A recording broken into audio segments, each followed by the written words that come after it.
Hola, ¿qué tal amigos? ¿Cómo están? Buenas noches. ¿Cómo estás, Coral? Muy bien, muy bien. ¿Y tú cómo andas? Bien, esperando el fresco de mañana.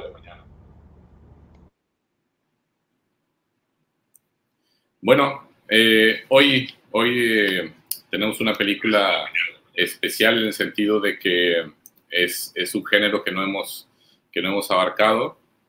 Seguimos obviamente con las películas latinoamericanas, pero esta noche tenemos una película que aborda un género diferente a lo que hemos visto y también obviamente tenemos invitada especial en un ratito más. Y bueno, la película de hoy se llama La Llorona, es una película del 2019. El director Jairo Bustamante, esa es su tercera película. Su primera película, Iscanul, le fue muy bien en festivales, ganó muchas cosas. Y bueno, también a La Llorona le fue bien en San Sebastián y en Venecia. Y bueno, ¿de qué va La Llorona? Pues nada, vemos cómo empieza la película con el juicio a un dictador, ¿no? Un dictador latinoamericano, obviamente está situada en Guatemala, la película es guatemalteca. Eh, es un juicio al dictador, el cual es hallado culpable, pero digamos que la sentencia queda nula por razones que todo el mundo ya sabemos cómo suceden estas cosas. Y el dictador y su familia quedan aislados en su casa, mientras hay manifestaciones afuera de su casa, y desde ahí se empieza a desarrollar la película, donde hay sucesos extraños y donde también veremos cómo empieza a un poco enloquecer el dictador y también a que estos sucesos extraños interfieran con lo que pasa en la película, ¿no? De primera impresión, Coral, ¿qué te pareció? ¿Qué tuviste de impresión en esto? Ahí el micrófono.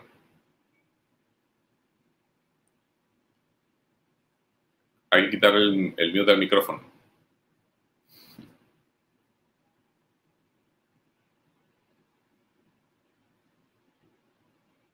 Ahí está. ¿Ahí me escuchás? Sí, Bueno, la primera impresión es, es muy fuerte. Enseguida advierto de qué se trata. Ya sé que es una película guatemalteca, pero evidentemente son los años 80 y 82, cuando se hacen las grandes matanzas espantosas, en donde se destruye prácticamente una etnia completa de la familia de los mayas. Y yo recordé cómo odiábamos a Ríos Montt, porque es el dictador de esos años, y me aparecieron los rostros de tantos guatemaltecos hablando de esto.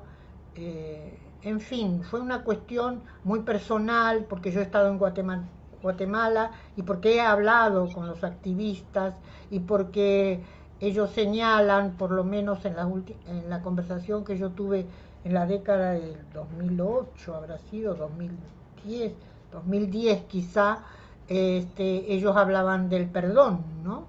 Que ellos, un poco a la manera sudafricana. Entonces todo eso me revolvía frente al horror que se ve, que se proyecta, ¿cómo diría? Esta familia de clase alta que pone en descrédito todo lo que puede hacer el pueblo, hacer, decir, plantear el pueblo. Fueron impresiones muy, muy encontradas y quizá la impresión más fuerte que me reveló esas voces que yo he escuchado es cuando pasan los créditos, ¿no? Cuando llega el momento de pasar los créditos, yo sé porque he hablado con ellos que todos querían estar en esos créditos, que que el pueblo se prestó a la filmación de la película.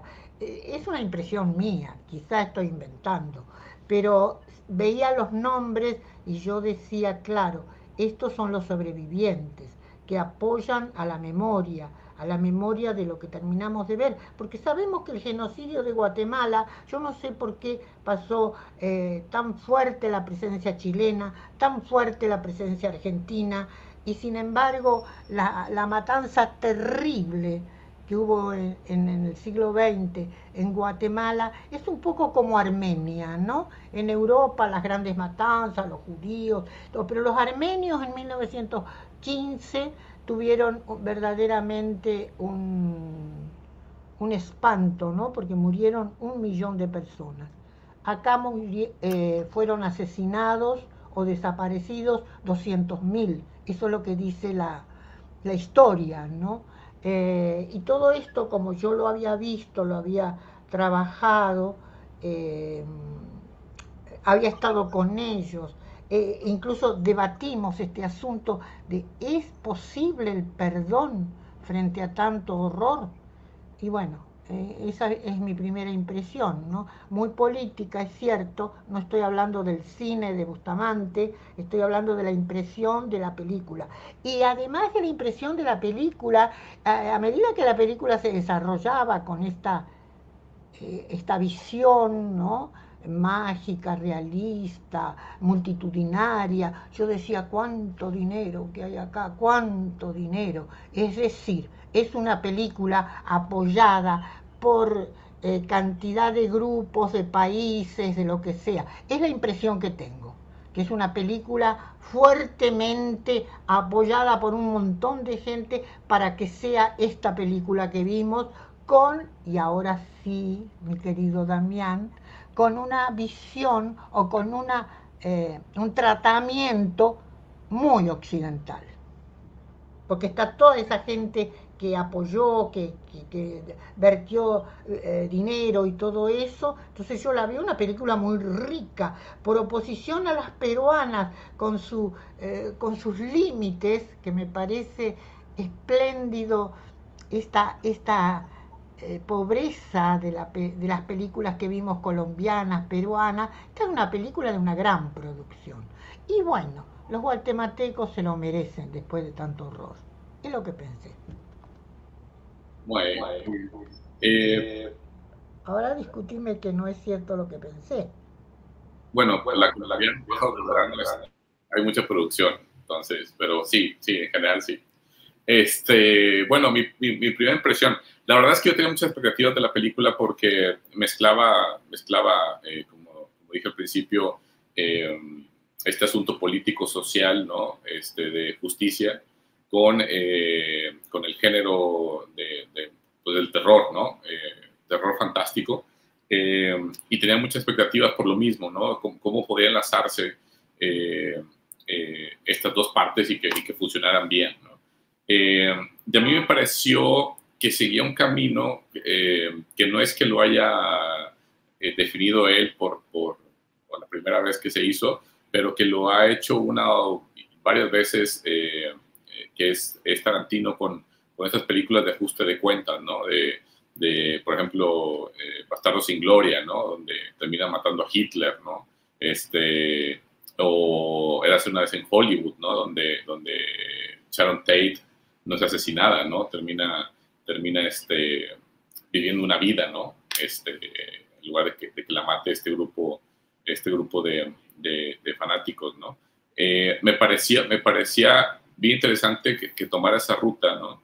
Porque también al final es como un deseo, ¿no? Como un deseo que mezcla la parte esta fantástica latinoamericana de que hay algo que va a hacer justicia, a pesar de que la mano del hombre o los arreglos políticos no puedan hacerlo, ¿no?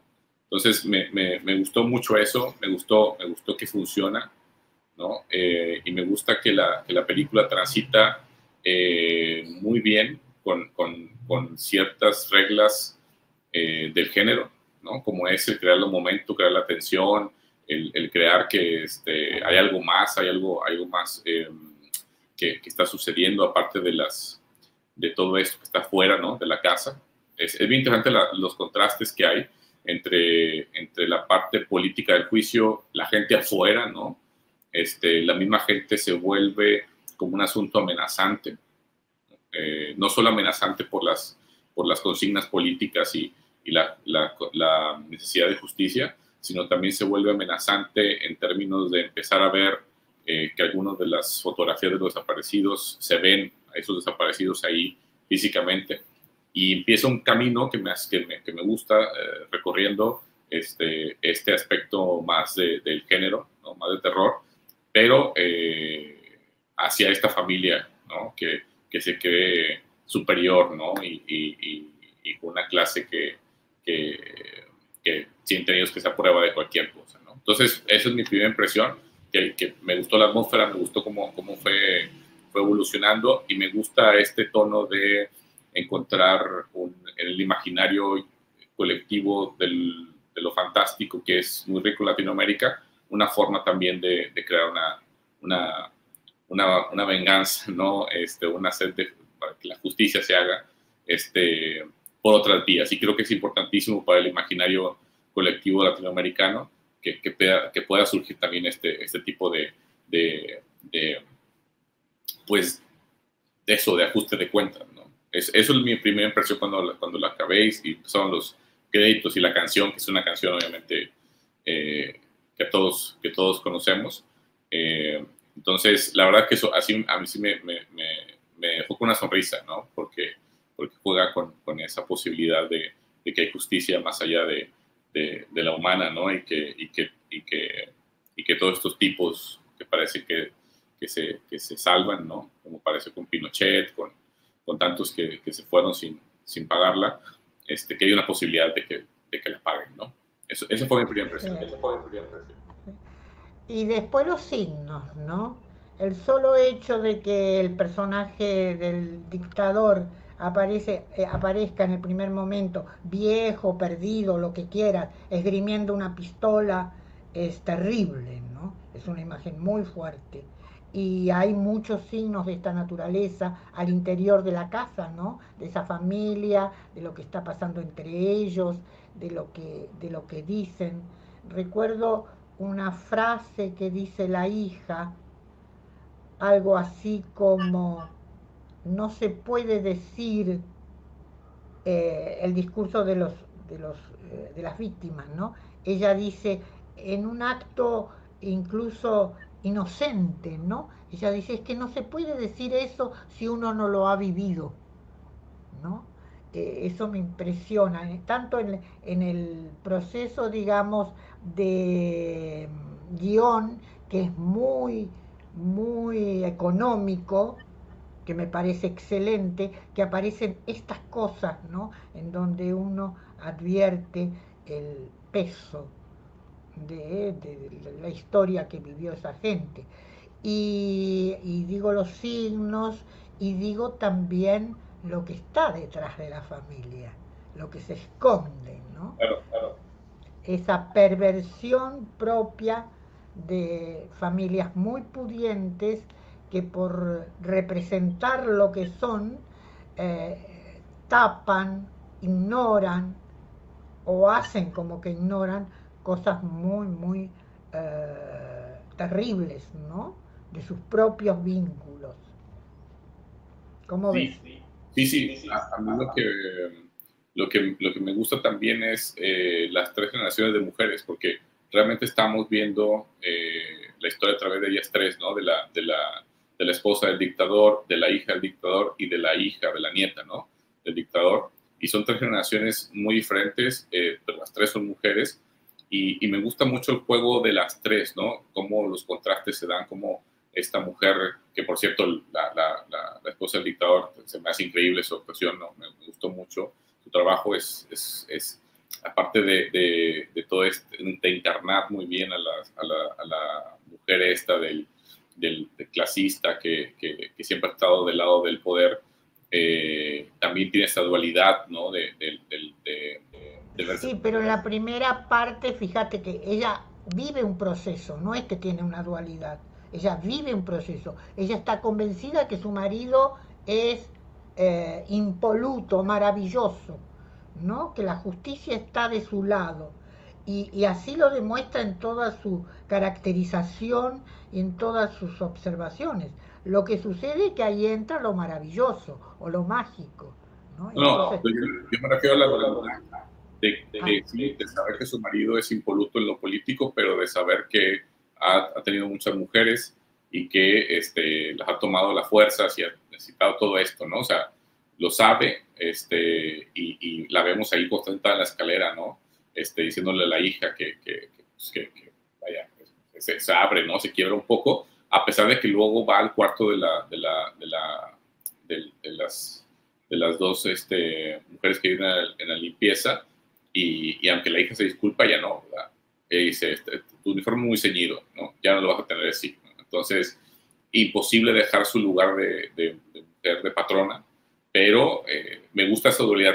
Pero sí, tienes razón, yo refiero a esa dualidad de saber que el marido... Sí, sí, estoy totalmente de acuerdo. Esa dualidad en que es bueno en esto, pero es un sinvergüenza don Juan. Pero eso se lo perdono, Claro, ¿no? Eso se lo perdono, porque no es un asesino. no, porque es un Es hombre, un ¿no? hombre. Así son los Es un hombres. hombre con todo lo que significa el orden masculino, ¿no? Impuesto sobre la mujer que debe callar. Sí, sí, sí. Sí, por eso, pero hay una queja, ¿no? Eso me gustó. Y te digo que el juego me gusta porque la hija, que es mucho más sensible y consciente, ¿no? Ella es como esta bisagra, ¿no? Entre esa generación. Exacto. Ella tiene esta duda, se plantea la duda, tiene una relación crítica finalmente, empieza a tener una relación crítica con su entorno, empieza a ver, muy interesante y muy bien lo que tú dices, estas tres generaciones, la niña que es completamente ajena y que seguramente va a crear para sí misma otra vida, esperemos que sea cierto. Esta mujer, la del medio, que está entrando en la observación y en una crítica soterrada todavía, pero crítica al fin, y la madre que se niega a ver todo y sin embargo va a sufrir, digamos, la maravilla que hace el guión de interrelacionar o imbricar la leyenda de la Llorona con, eh, con estos personajes, ¿no? Con esta gente. Sí.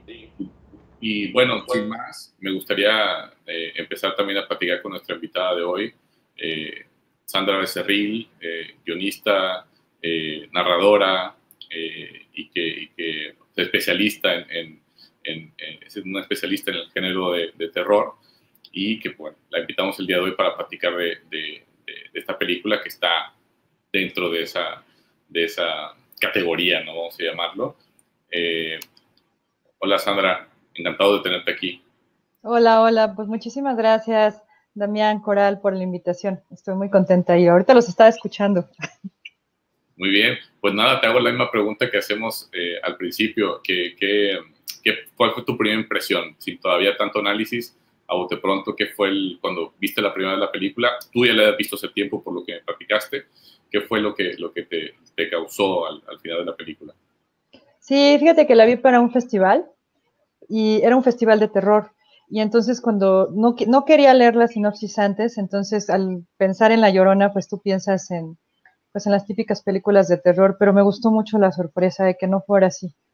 O sea, es que estamos súper acostumbrados a ver películas que no nos dicen nada, que nos quedamos con el monstruo y nos quedamos con todo eso, pero la verdad es que creo que el cine se hizo también para hacer este tipo de denuncias. Y fue una película que disfruté muchísimo. Esta es la segunda vez que la veo y me sigue gustando y le sigo encontrando otras cosas. Me gusta mucho el ritmo que lleva. Es un ritmo de suspenso desde que empieza, desde la primera escena, que es impactante, hasta cómo los van encerrando. Y además se me hizo una película muy actual. Digo, ahorita todos estamos, no sé ustedes, pero yo todavía sigo medio encerrada. Todos. Entonces es eso de que estamos encerrados y creo que ahorita verla le podemos todavía encontrar otro significado, además del que tuvo en el momento en el que la realizaron, ¿no? Que fue hace 2 años.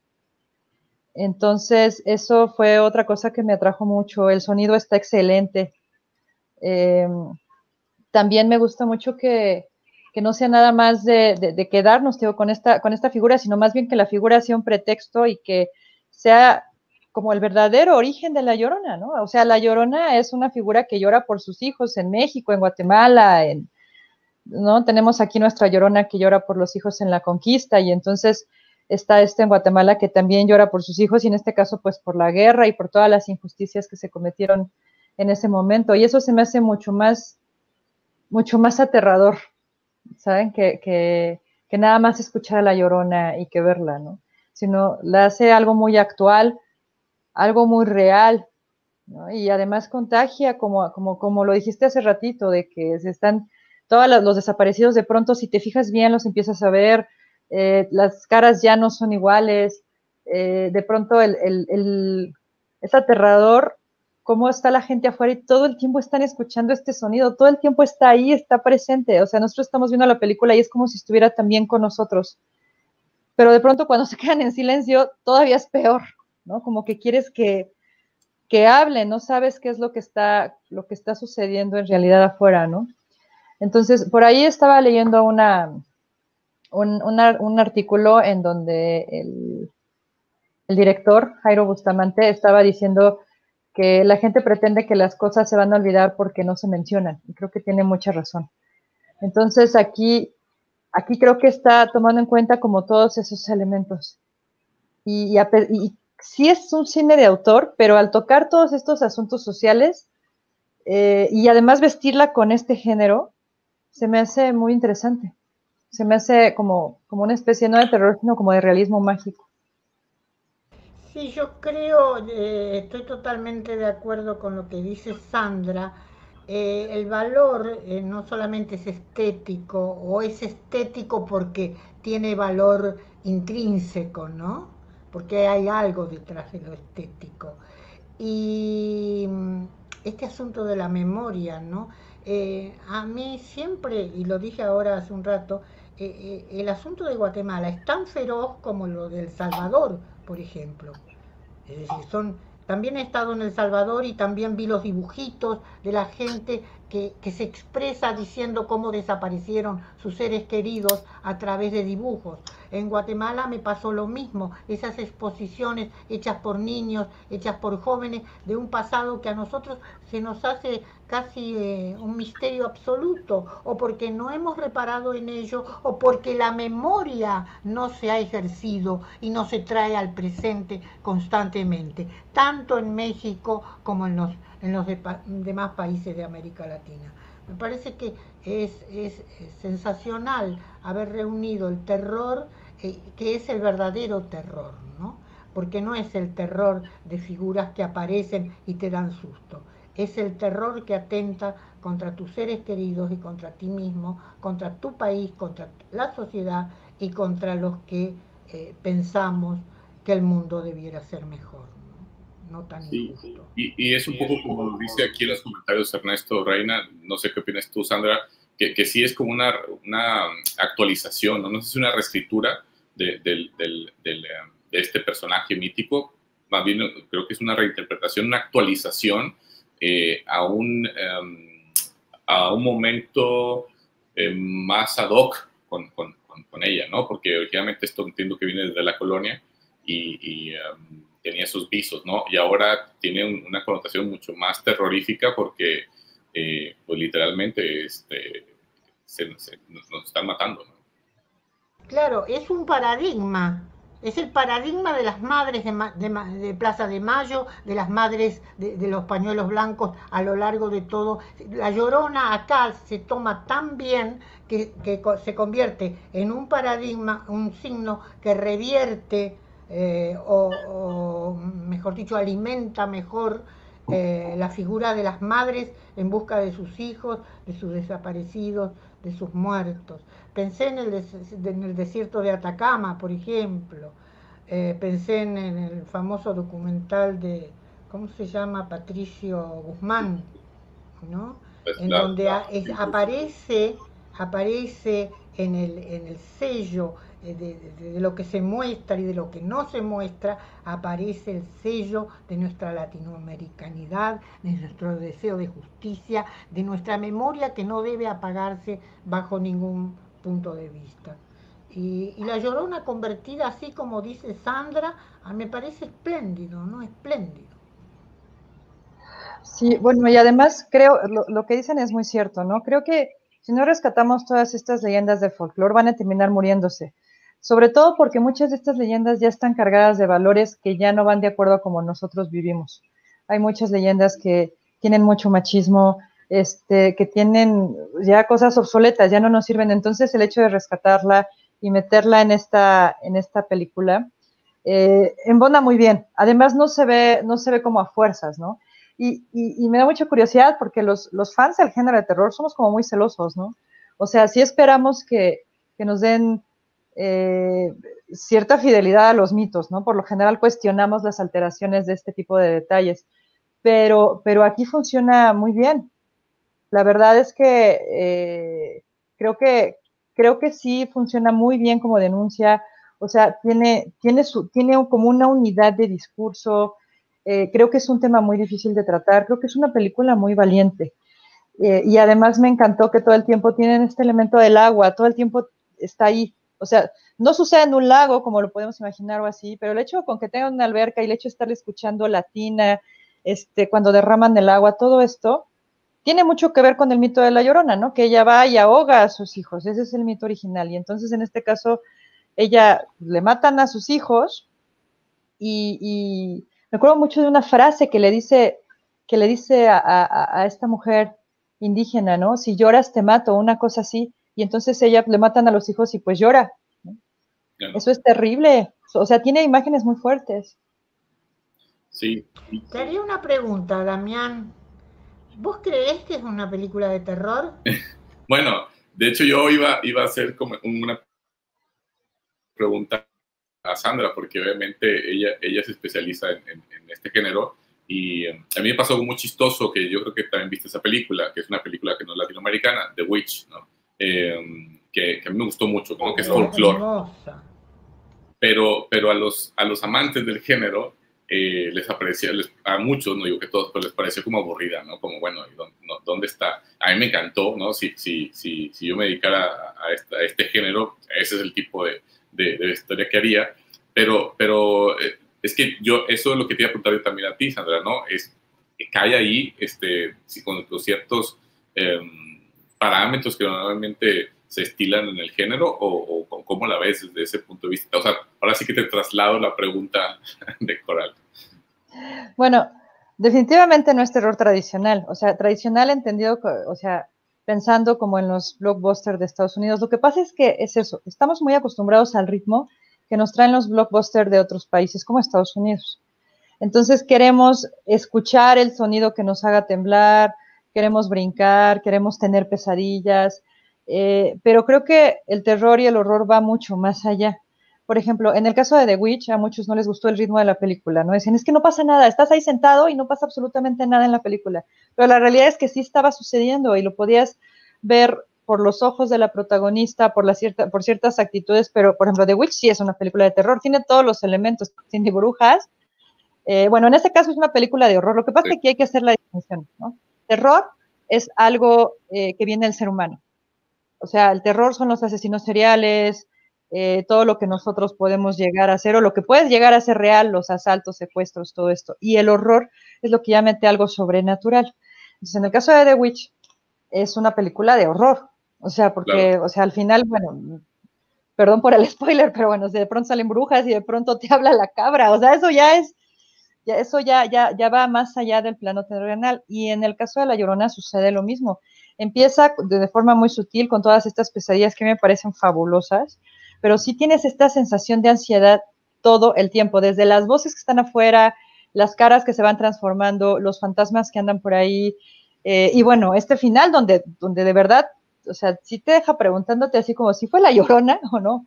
Entonces, yo creo que es una película de horror, pero con mucho drama, con mucha denuncia, y no va a ser una película que le guste. O sea, si a ustedes les gusta Freddy Krueger, esta película no, o sea, si es lo que están buscando, no les va a gustar, ¿no? Sí, claro. Creo que es para otro tipo de espectadores, que sí hay también muchísimos. Lo que pasa es que es eso, que estamos acostumbrados a ver el ritmo vertiginoso de las películas norteamericanas. A mí lo que me produce más terror, bueno, haciendo las definiciones entre terror y horror, es la omisión. Es cuando no está pasando nada y todo está en suspenso. Recién Georgina Botello ponía de relieve cuántas veces nos habremos asustado cuando la chica, la empleada, la que es la Llorona, digamos, la que encarna el mito, la fábula, se acerca a la niña, juega con la niña en la piscina. ¿Qué sentimos ahí todo el tiempo? Sí, tiene razón Georgina Botello, estábamos todos con los pelos de punta pensando que la iba a ahogar. Y no se trata de eso, el horror es más grande porque no la ahoga. Porque no es una cuestión de venganza, es una cuestión ontológica que va más lejos que el simple hecho de una acción. Es algo humano que nos atraviesa y nos sacude y bueno, y ahí viene el horror o el terror o lo que sea. Sí, estoy muy de acuerdo contigo. Es como muy fuerte todo esto, ¿no? O sea, el hecho de que no pase lo que pensamos que va a pasar, es como si fuera subiendo la temperatura emocional, ¿no? Y además se va desvaneciendo esta aparente impasividad que los personajes muestran como al inicio de la película. Y entonces va subiendo el suspenso y nosotros pues seguimos ahí, ¿no? Y creo que ese es uno de los méritos de la película. Sí, El grado de interés se multiplica. sí, claro. Como yo estaba revisando un poco el cine de Sergio Leone, que no tiene nada que ver, es spaghetti western, pero hay una cosa que decía lo que estaba leyendo y decía que lo que hacía Leone es estirar el suspense hasta lo que más se pudiera, ¿no? Para que cuando pasara la acción violenta, podía haber todo, la espera de 3 minutos para que la acción ya de armas y de fuego y de matanza fueran 10 segundos. Pero lo que hacía era eso, ¿no? Era llevar a que el público dijera ya, ¿no? Que esto acabe de alguna forma y que lo que venga sea una liberación, ¿no? De esa tensión y no siquiera algo malo o bueno, simplemente es que esto se acabe, ¿no? Que creo que también por ahí juega, no así, no es el mismo asunto, pero por ahí juega Jairo. Sí, y hay otro elemento de lo que decís, Damián. Eh, no darle el gusto, digamos, no sé si el Sí, sí. creador está pensando si le va a dar el gusto o no digamos, si el creador, al espectador o al lector, a lo que fuere. Pero no hacer las cosas como se espera y no hacerlas o hacerlas fuera de tiempo, esa es la maravilla de la obra de arte. Lo inesperado, lo que ya te cansaste de esperar y ya no esperas más. Y de pronto el director sale y te da la puntada de lujo, ¿no?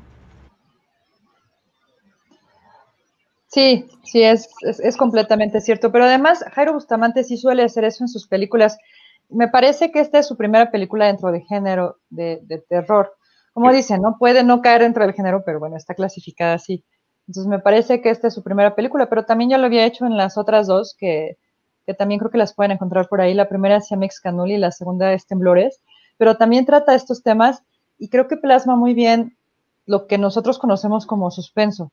O sea, sí nos tiene ahí todo el tiempo, ¿no? Y además todo el tiempo está pasando algo aunque creamos que no está sucediendo nada. Eso es lo interesante. Sí, sí, en Escanul también lo hace muy bien y también aparte es también está directamente relacionado con los pueblos indígenas, ¿no? De Guatemala. Incluso, bueno, la protagonista de Escanul es la Llorona es la misma actriz que hace de Llorona en La Llorona, ¿no? Entonces, sí, Jairo tiene como una línea, ¿no? Muy clara. Y no más para acotar un poco lo que sea Coral, que es extra película, más bien es producción. Bueno, es que Jairo siempre ha estado relacionado con Francia y siempre está coproduciendo con Francia, ¿no? Entonces también por eso hay esa posibilidad de tener una buena producción, ¿no? No más para completar lo que estabas comentando al principio. Pero, pero bueno, eso es extra película, ¿no? Yo también lo que señalaría más hacia el final de la película es trastoque de los tiempos, ¿no? Que eso sí es más fantástico que de horror, ¿no? Cuando la esposa del dictador toma el lugar de la Llorona cuando todavía no era Llorona, ¿no? Cuando es todavía la mujer que mata a sus hijos y todo esto, ¿no? Entonces, ese es un elemento fantástico que funciona muy bien en términos de cómo situar al personaje que pues no es el antagonista, pero que sí que sí está con el antagonista y que lo coloca en otro lugar, en otra perspectiva, que completamente nos descoloca. Un poco de esperar lo que no.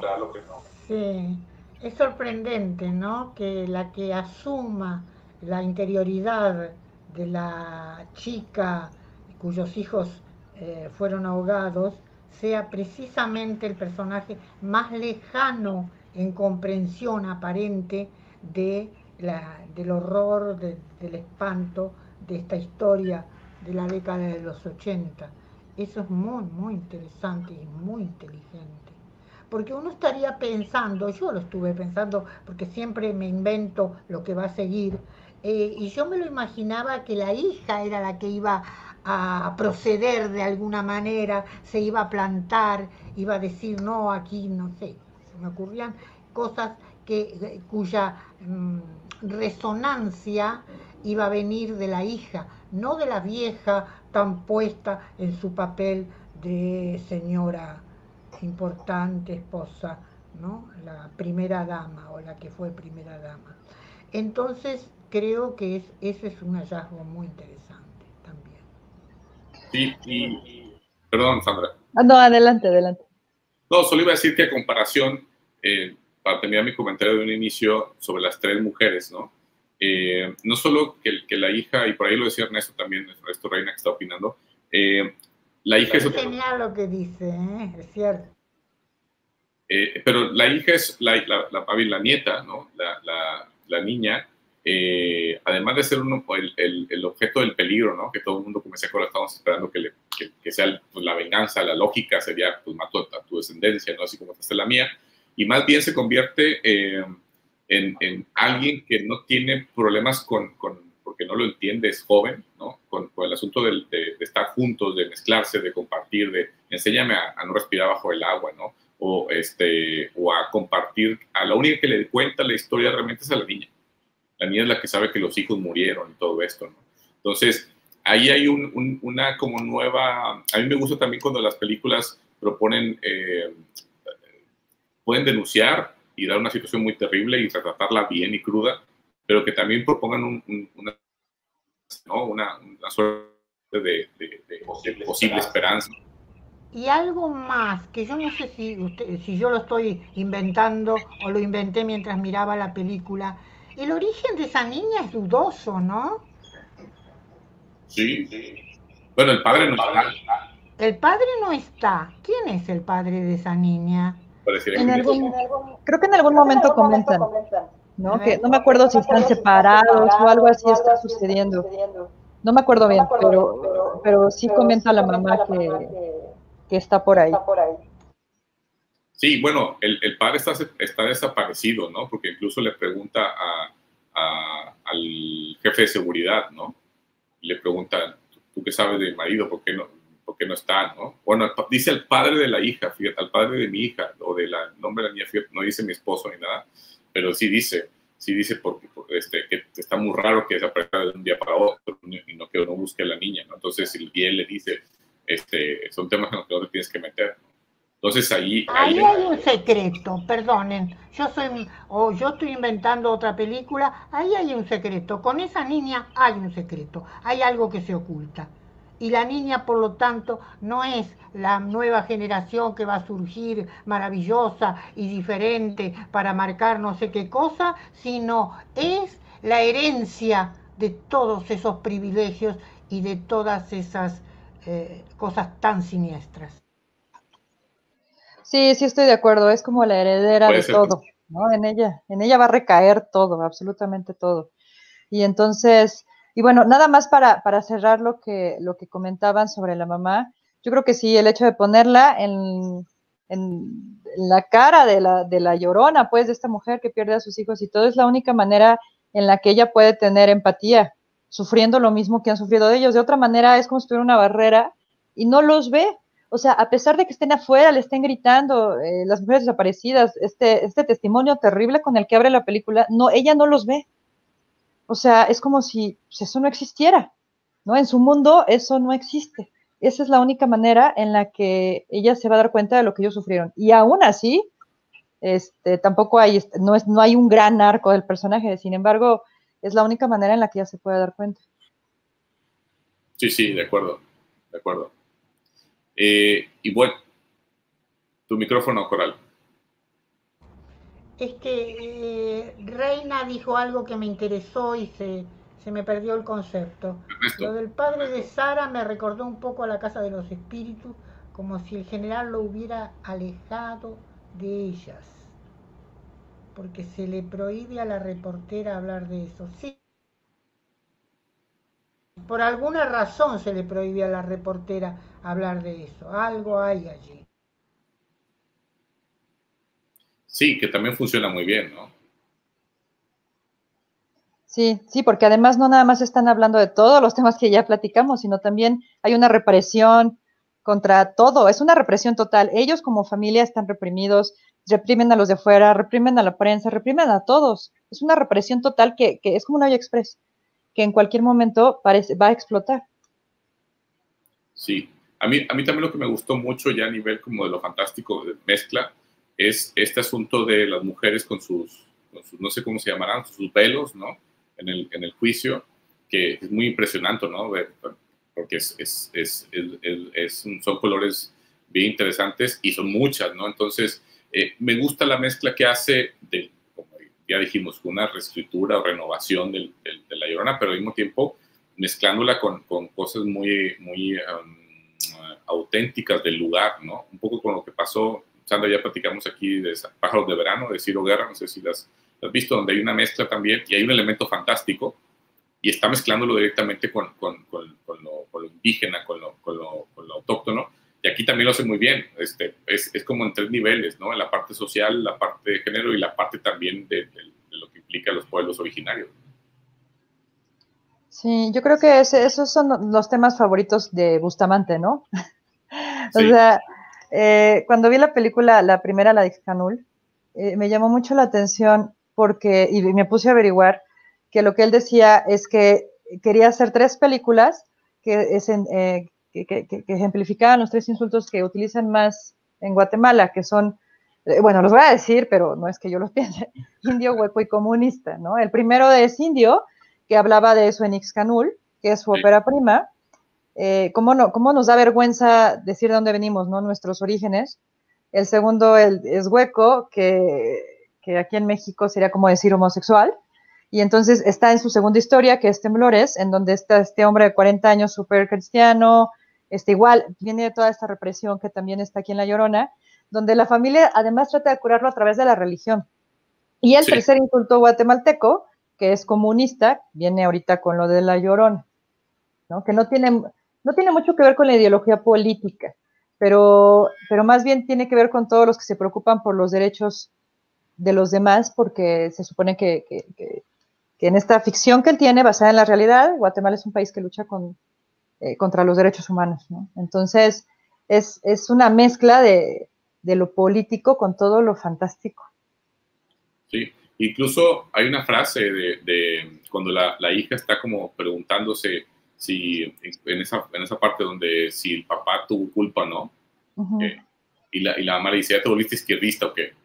Y simplemente está cuestionando, ¿verdad? Ni siquiera está dando un punto de vista ideológico, sino realmente poniéndose a cuestionar las cosas, ¿no? Y ya es izquierdista, ¿no? Entonces, creo que sí, tienes razón, por ahí va, y claro que se usa, y creo que en México también es muy fácil ahora con toda esta eh, cosa que hay en nuestro país, pues dices una cosa y es del otro lado, dices otra cosa y es del otro, ¿no? O sea, entonces, no, alguien que cuestiona, pues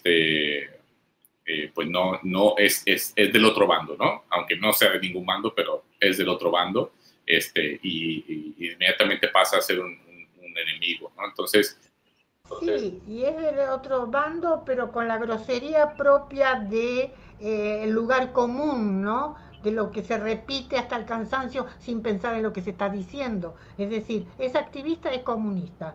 Le gusta pintar, bailar o hacer teatro, es homosexual. Es decir, es clarísimo, ¿no?